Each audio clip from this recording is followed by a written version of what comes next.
Efter i lang tid at have haft vores egen lille genbrugspladsstation om i haven, fordi vi ikke har haft nogen trailer og faktisk heller ikke nogen bil, så har vi nu endelig fået en ny trailer til erstatning for den flyttetrailer, som vi tidligere havde. Og det blev sådan en Brenderup Easy Line her, hedder den. Vi har købt en, der har høje netgitre, som kan tages af i hver ende, ikke på siderne. Eller jo, det kan godt fuldstændig afmonteres, men så skal man skrue det hele fra hinanden. Men i hver ende, der kan netsiderne tages af, sådan at man her kan åbne helt op. Og grund til, at vi har valgt det med høje netsider, det er fordi, at vi må nok erkende, at 9 ud af 10 gange, vi kommer til at bruge den her trailer, så bliver det sandsynligvis til at flytte en eller anden form for skrald, der skal på genbrugspladsen eller et eller andet i den stil. Og der er det bare virkelig praktisk, at der kan være noget, lidt ligesom der kunne i flyttetraileren. Og nu hvor den her fine trailer jo så er i hus, så er det faktisk ved at være på tide at begynde at få ryddet lidt op her. Det er jo det, jeg har gået og ventet lidt på, og derfor jeg har samlet til bunke om i haven. Så jeg tror ikke, jeg kan have det hele i et læs, og jeg får nok faktisk kun tid til et læs i dag, men det er en god start, og jeg kan alligevel godt lide at tage tingene sådan lidt i etaper. Så lad mig få taget et stort læs af alt det, vi har deromme, og så er den opgave i hvert fald startet op.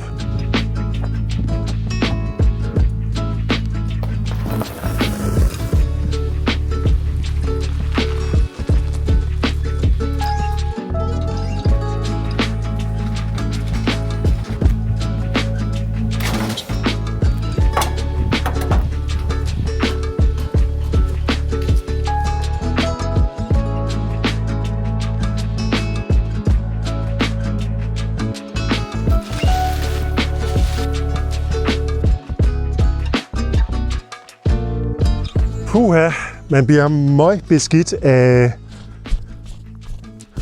den her type bærearbejde. Traileren er blevet fyldt rigtig godt op, og det er jo den allerførste tur nogensinde, jeg kører med den, og allerede nu er jeg faktisk vildt godt tilfreds med, at jeg har valgt den med de der netgitre, for der kan jo virkelig være meget.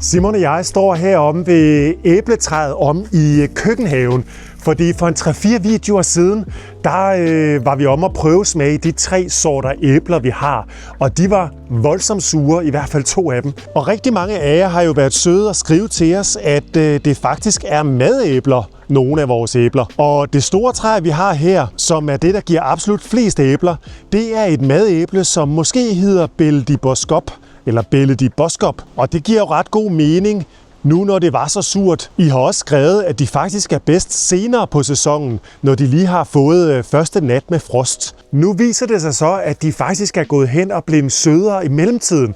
Vi har gået og nippet lidt til dem sådan gennem ugerne, fordi vi jo synes, det er vildt hyggeligt sådan at have sin egen frugt i haven. Så selvom det altså åbenbart er madæbler det her, så er de allerede nu gået hen og blevet meget sødere. Og vi kan faktisk sagtens gå og spise af dem som almindelige æbler, synes vi næsten.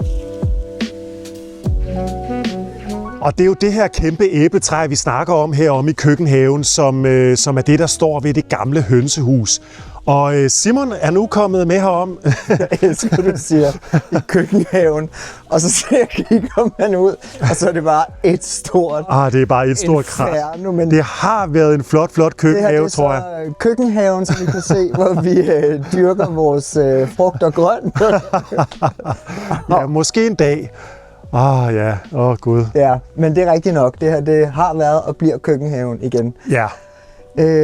Og nu er æblerne fra det store træ blevet gode. De var simpelthen bare ikke modne, vi var for utålmodige. Men de er virkelig gode nu. Ja, nu er de virkelig, virkelig gode. Da vi prøvede at smage dem sidst, der skar vi jo også en del over, som faktisk var sådan lidt halvrådne i midten. Og jeg ved ikke, om det er bare fordi, de ikke har været modne.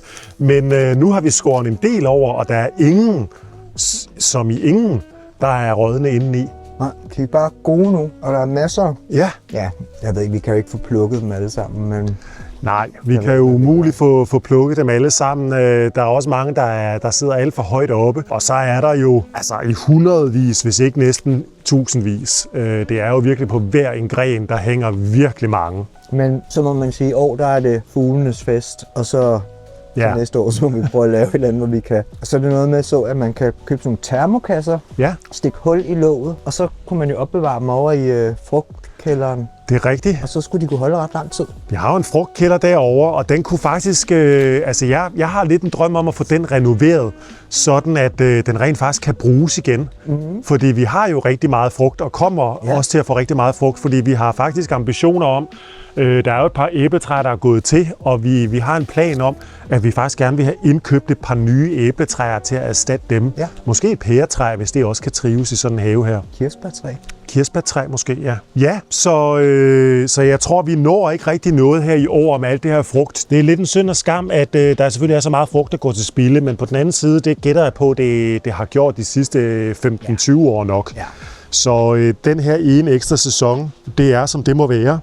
Men jeg så, kan man ikke købe sådan en, nu ved jeg godt, du siger, der står en om i laden, men den er så gammel og rusten, men sådan en til at plukke frugt med, sådan en man ligesom... Jo, 2 sekunder. Prøv at se, jeg løb lige ind i laden for at finde den her frugtplukker, som jeg fandt. Den er ikke så gammel endda, eller den er jo nok gammel, men...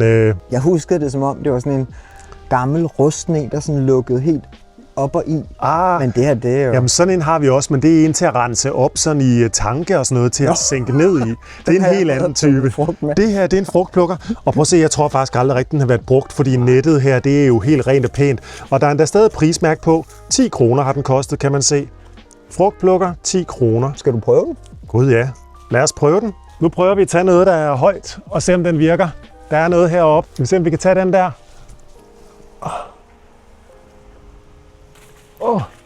Den røg så på jorden. Det kan være, at man skal øve sig lidt.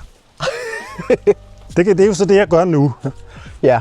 Nu prøver vi heroppe. Jeg tager den her. Den er lidt lavere. Det kan være, det går bedre. Altså man skal bruge begge hænder.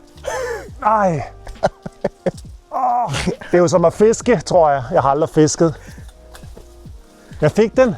For hvert æble, du plukker, så ryger der 8 på jorden. Jamen, det er det, der gør.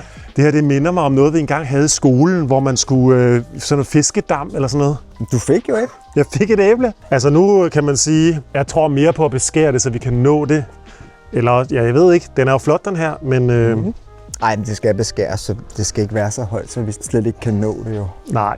Men nu prøver jeg bare. Jeg så faktisk et her om... Prøv lige dig at tage et. Men det er så det er en anden sort, tror jeg, det her. Ja. Men prøv at se, deroppe for eksempel, ikke? Der sidder et æble, som... Deroppe, kan du se det? Ja. Fik du den? Så. Du fik et æble. Tillykke. Du har vundet. Det ser flot ud. Det er et flot æble, det der. Jeg synes, det er lidt en skam, der ryger så mange på jorden, når man... Nå, man skal bare være bedre til det, prøv at se her. Hov. Skal man bare være bedre til det? Du fik et blad. Nå, hvor fanden blev det æble? Ej, hvor mærkeligt, jeg havde det der. Fik du et? Wow. Ja, lækkert. Direkte i lommen. Prøv at se her. Man kan også gøre sådan her, man simpelthen bare tager, og så bruger dem som opbevaring. Det er måske næsten nemmere, ja. Ja. God idé. Prøv at se farven på dem. Ja, det er rigtigt. Det var det, der var sødt sidste gang. Ej, hvor er de flotte. Men igen, så er der lige sådan en mur af brumbær. Nu er vi lige gået over til det her æbletræ, som havde de søde æbler for nogle gange siden, for lige at smage. Kan vide, om de er blevet endnu sødere. Det er de jo nok. Hvad så flot der. Ej, hvor er det flot. Kan du spise det? Ja. Hvor smager det godt. Ej. Hvad smager det?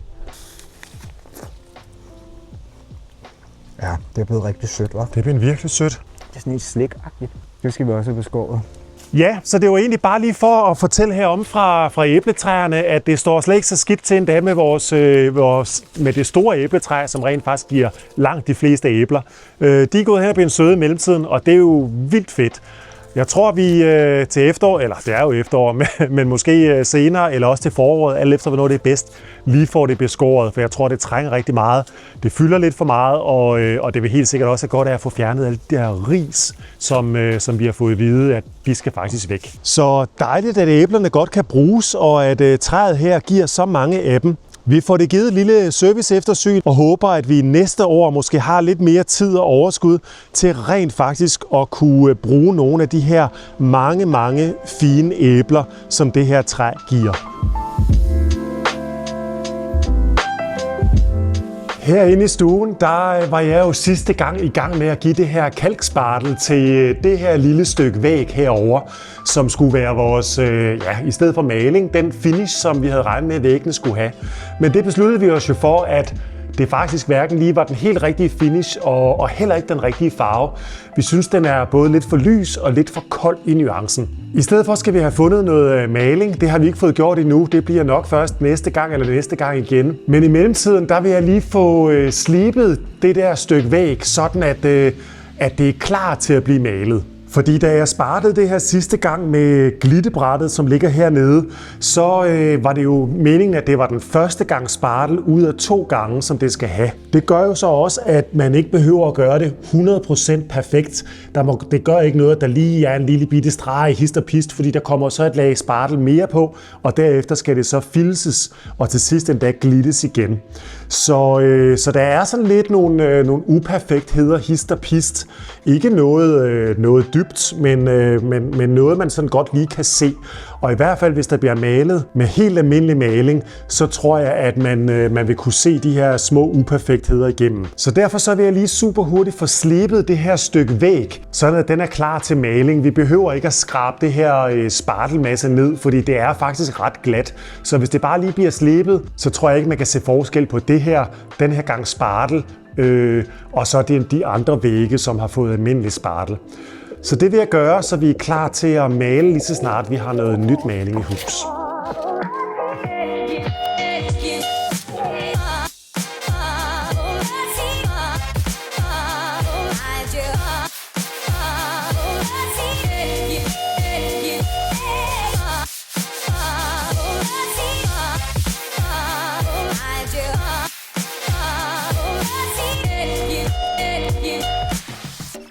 Jeg startede først med en Korn 100, men den var lidt for fin, synes jeg, til den sådan rigtig tog ved. Men jeg var så lige ude og hente en Korn 60'er, og der skete så virkelig noget. Så først så har jeg kørt det hele med Korn 60, og så sluttede jeg faktisk af med en Korn 100, for at det hele lige kunne komme til at stå så glat og pænt som muligt. Og det vil jeg faktisk sige, at det gør nu. Så nu skal vi bare lige have gjort rent og støvsuget den væg der, og så er vi sådan set klar til at male der.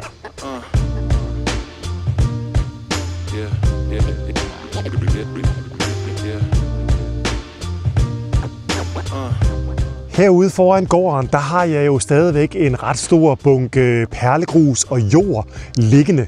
Og det er det, der stammer inden fra vores gårdspladsprojekt, som jeg har fjernet derindefra og lagt herud. Og det har jeg jo været i gang med at lægge ned i den anden ende af grunden hernede. Hernede, der har vi jo nemlig noget, der er et gammelt mødingområde, har jeg fået at vide. Og det havde jeg jo tænkt, at det er jo et fint sted at lægge det her ekstra jord og grus, som du også kan se, der ligger her.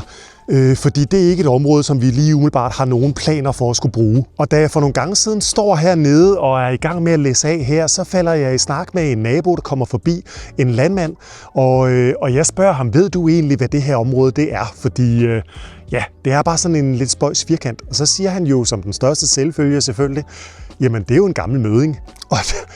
Og det er jo interessant at vide, jeg ved det jo overhovedet ikke. Og da vi så står hernede, så siger jeg, så kan det være, at du ved, hvad den her lille sjove brøndtank, vi har herhenne, hvad det er. Fordi lige over for mødingen, lige her på hjørnet af den gamle stald, der har vi en tank, som er faldet lidt sammen. Du kan se, den er herinde. Det er lidt svært at komme til og lidt svært at se. Men det ved han jo selvfølgelig også, hvad det er. Han siger, det er en ejletank. Og det vil jo sige, at herinde i den her gamle stald, der har der jo stået køer på et tidspunkt.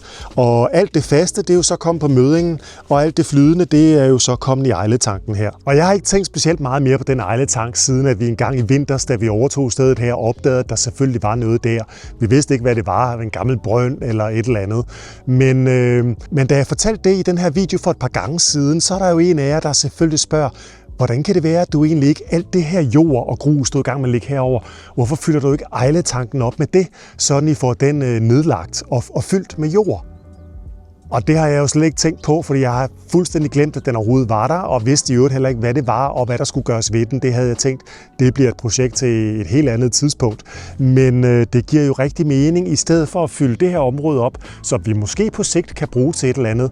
Hvorfor så ikke få fyldt den der ejletank op, nu hvor jeg ved, hvad det er, og ved, at det ikke er noget, vi skal bruge. Du kan se herude fra vejen, der kan man jo slet ikke se, at den er der. Den er fuldstændig gemt bag en masse store buske, er det nok. Jeg skulle lige sige træer, men det er vist bare nogle kæmpe buske, der er vokset omkring det her hjørne, hvor ejletanken sådan set er lige der. Faktisk er der også vokset et træ op midt i tanken. Hvis vi går hen her langs stallen, så kan man se kanten af tanken, at den er her i beton. Og jeg ved ikke, hvor nemt det er at se, men der er jo også et betonlåg, som ligesom er crashet ind, som er styrtet sammen ned i tanken. Jeg ved ikke, hvor dyb sådan en den er, men her der kan du se, der er jo regnvand i den, går jeg ud fra, det er. Altså, den har jo ikke været i brug i mange årtier, så jeg forestiller mig ikke, at der er noget specielt farligt hernede. Det er nok blevet fortyndet af regnvand igennem så mange år, at det ikke er noget farligt. Jeg tror godt, vi bare kan hælde jord i, og så er det fint. Den er jo ret stor i diameter. Umiddelbart vil jeg sige, at den nok er 4 eller 5 meter i diameter er den nok. Og så kan man ligesom se over i den her del af det, der er det så, at låget ligger brækket i nogle forskellige stykker. Og det jeg jo godt kunne tænke mig at gøre nu, det er at få beskåret alt det her buskads, der er her omkring. Det skal stadigvæk være her, men for det første skal det jo ikke gå op ad taget, som det gør nu. Og sådan igennem tid gør skade på det. Og for det andet, så vil jeg også gerne have åbnet gevaldigt op, så man kan for det første begynde at gå igennem her, og også så vi kan komme til her og fylde jord i den tank der. Min eneste sådan lidt tvivl med den her tank, det er, hvad med det låg der? Fordi hvis jeg fylder jord i fra den ene side, vil låget så synke i, eller kan det udgøre en fare til et senere tidspunkt, hvis det bare ligger sådan lidt på skrå, som det gør nu? Kan det så lige pludselig på sigt crashe yderligere sammen, mens vi måske går henover eller et eller andet? Fordi min idé er jo sådan set, at den tank skal fyldes fuldstændig op med jord henover, og på sigt sådan, at der også nærmest vokser græs der, og at det her stykke, hvor tanken er, kan blive inddraget som helt almindelig græsplæne, som vi jo har her. Nu har jeg meget begrænset tid tilbage den her gang, så jeg når nok ikke ret meget mere end lige at få beskåret den første del af det her. Jeg tror ikke engang, jeg kan nå at beskære det hele. Men jeg vil gå i gang med det nu, fordi jeg har lige 1,5-2 timer tilbage. Og så når jeg har fået beskåret det her, måske næste gang, så kan jeg så begynde at få taget noget af alt det her jord, som jo ligger ret tæt på, og få kørt det den her vej over, og så begynde at læse det i tanken herover. Så jeg vil i første omgang gå ind og hente min trusty enhåndsmotorsav, som jeg jo er rigtig glad for, fordi det ser ud til, at langt de fleste grene ikke er højere, end jeg godt kan tage dem i almindelig nåhøjde.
Nej, ekstra opgave. Prøv lige at se her.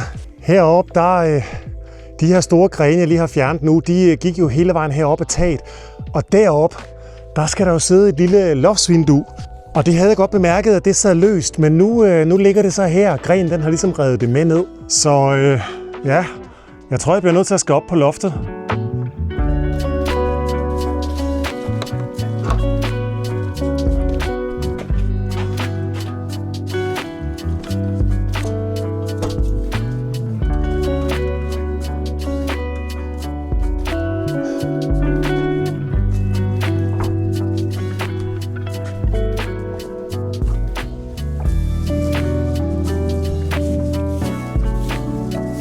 Prøv at se, det er jo heroppe på loftet, hvor den her rude den mangler. Og hvor vi kan kigge direkte ud her. Det er der, hvor jeg lige har gået og arbejdet lige for et øjeblik siden. Og der er en flot udkig ud over markerne. Og det er så Ejlebrønden. Men jeg skal jo prøve at sætte den her rude i igen. Det er jo heroppe på loftet i øvrigt, hvor vi sammen med vores bygningssnedker var nede og festede brædderne der. Hvis ikke du har set det afsnit, det var faktisk meget hyggeligt. Der fandt han jo, at vi var fri for trolde. Det var der noget med dernede, så hvis ikke du har set det afsnit, så kan jeg lige linke det her oppe i hjørnet.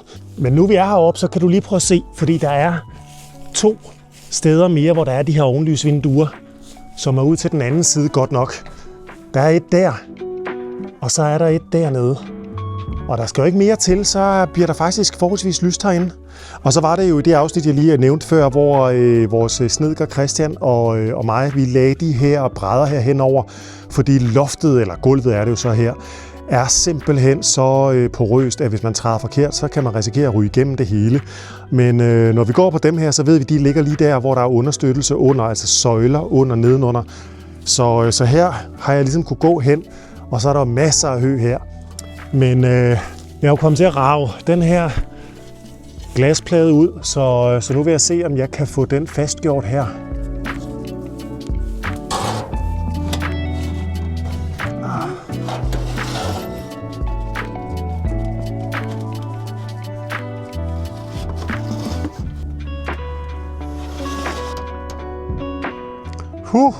Det var ikke nemt.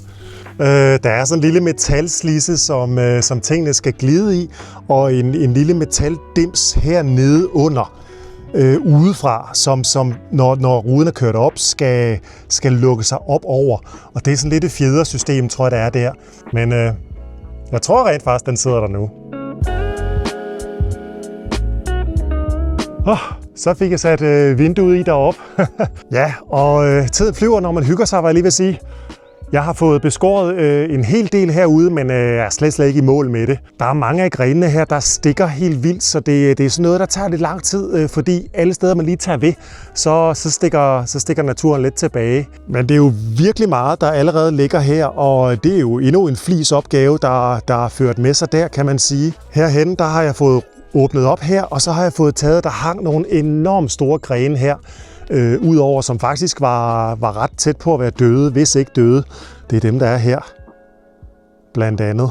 Og så er der jo stadigvæk lidt vej tilbage, inden jeg har fået fritlagt ejletanken nok, til at vi sådan set kan komme til at putte noget i den. Jeg forestiller mig, at det her, det ligesom skal være, hvis nu jeg lige lægger lidt jord her til at starte med, sådan jeg kan køre hen over det dæksel her med trillebøren, så forestiller jeg mig, at det her, det nok er det nemmeste sted at komme til at hælde ting og sager i. Så det er lidt det der med en plan, at lave en sti hen fra jorden, som ligger der, og så hen her og over, og så ligesom tilgå det hele herfra.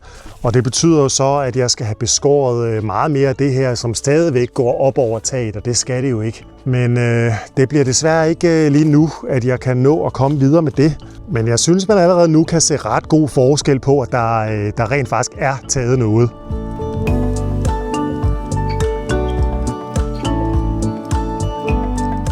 Næste gang går vi i gang med at male væggene inde i stuen, og vi har faktisk fundet en rigtig fin farve, synes vi, af noget almindelig maling, som vi vil bruge til væggene, i stedet for det der kalkspartel, som vi oprindeligt havde indkøbt til væggene inde i stuen.